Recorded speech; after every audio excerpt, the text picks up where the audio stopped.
ವಿಶ್ವವಿಖ್ಯಾತ ನಾಡಹಬ್ಬ ಮೈಸೂರು ದಸರಾ ಜಂಬೂ ಸವಾರಿಗೆ ಕ್ಷಣಗಣನೆ ಶುರುವಾಗಿದೆ. ಇನ್ನು ಜಂಬೂ ಸವಾರಿ ಮತ್ತೆ ಮೈಸೂರು ದಸರಾ ಅಂದ್ರೆ ಬಹಳಷ್ಟು ನೆನಪಾಗೋದು ಜಂಬೂ ಸವಾರಿ, ತಾಯಿ ಚಾಮುಂಡೇಶ್ವರಿ ಮತ್ತು ಆನೆಗಳು. ಅರಮನೆ ಅಂಗಳದಲ್ಲಿ ಬಂದಿರುವಂತಹ ಎಲ್ಲ ಆನೆಗಳಿಗೆ ಸಿಂಗಾರ ಮಾಡುವಂತಹ ಕಾರ್ಯ ಕೂಡ ಶುರುವಾಗಿದೆ. ನೀವು ಗಮನಿಸ್ತಾ ಹೋಗ್ಬೋದು, ಬಂದಿರುವಂತಹ ಜಂಬೂ ಸವಾರಿಗೆ ಬಂದಿರುವಂತಹ ಎಲ್ಲ ಆನೆಗಳಿಗೆ ಅರಮನೆ ಅಂಗಳದಲ್ಲಿ ಬಣ್ಣ ಹಚ್ಚಿ ಸಿಂಗಾರ ಮಾಡುವಂತಹ ಕೆಲಸ ಇಲ್ಲಿ ನಡೀತಾ ಇರುವಂತದ್ದು. ಅರಮನೆ ಆವರಣದ ನೀರಿನ ತೊಟ್ಟಿ ಬಳಿ ಸ್ನಾನ ಮಾಡಿಸಿ ಆನೆಗಳಿಗೆ ಸಿಂಗಾರವನ್ನ ಮಾಡ್ತಾ ಇದ್ದಾರೆ. ಕಲಾವಿದ ನಾಗಲಿಂಗಪ್ಪ ನೇತೃತ್ವದಲ್ಲಿ ಗಜಪಡೆಗೆ ಬಣ್ಣ ಹಚ್ಚುವ ಕಾರ್ಯ ಕೂಡ ಇಲ್ಲಿ ನಡೀತಾ ಇದೆ.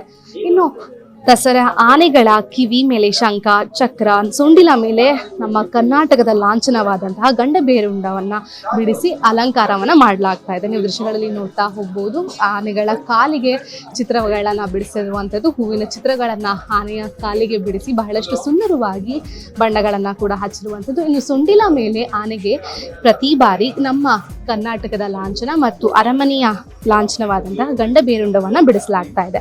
ಇನ್ನು ನಾಗಲಿಂಗಪ್ಪ ಅವರ ತಂಡ ಹುಣಸೂರಿನ ಮೂಲದವರಾಗಿದ್ದು ಒಟ್ಟು 8 ಜನ ಈ ಒಂದು ತಂಡ ಕಳೆದ 20 ವರ್ಷಗಳಿಂದ ಈ ಒಂದು ಕಾರ್ಯದಲ್ಲಿ ನಿರತರಾಗಿದ್ದಾರೆ. ಪ್ರತಿ ವರ್ಷ ಆನೆಗಳಿಗೆ ಬಣ್ಣ ಹಚ್ಚುವಂತಹ ಕೆಲಸ ಇವರಿಂದ ಆಗ್ತಾ ಇರುವಂತದ್ದು. ಇನ್ನು ನೀವು ದೃಶ್ಯಗಳಲ್ಲಿ ನೋಡ್ತಾ ಹೋಗ್ಬೋದು, ನಾವು ಸಾಮಾನ್ಯವಾಗಿ ಒಂದು ಹಾಳೆ ಅಥವಾ ಕ್ಯಾನ್ವಸ್ ಮೇಲೆ ಚಿತ್ರ ಬರೆಯೋದೇ ಬಹಳಷ್ಟು ಕಷ್ಟಪಡ್ತೀವಿ. ಆದ್ರೆ ಒಂದು ಪ್ರಾಣಿಯ ಮೇಲೆ, ಅದರಲ್ಲೂ ದೈತ್ಯವಾದಂತಹ ಆನೆಯ ಮೇಲೆ ಈ ಒಂದು ಬಣ್ಣ ಹಚ್ಚುವಂತಹ ಕೆಲಸ ಮಾಡುವುದು ಇದೆಯಲ್ಲ, ಅದಕ್ಕೆ ಬಹಳಷ್ಟು ತಾಳ್ಮೆ ಕೂಡ ಬೇಕಾಗತ್ತೆ.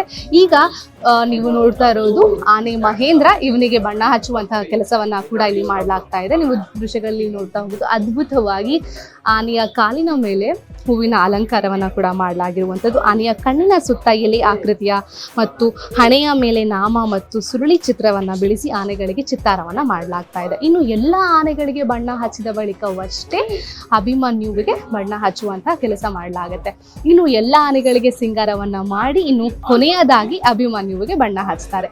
ಕ್ಯಾಮರಾ ಪರ್ಸನ್ ಸಾಹಿತಿ ಜೊತೆ ಪೂರ್ಣಶ್ರೀ ಭಗವಾನ್, ಫಸ್ಟ್ ವೇವ್ ನ್ಯೂಸ್, ಮೈಸೂರು.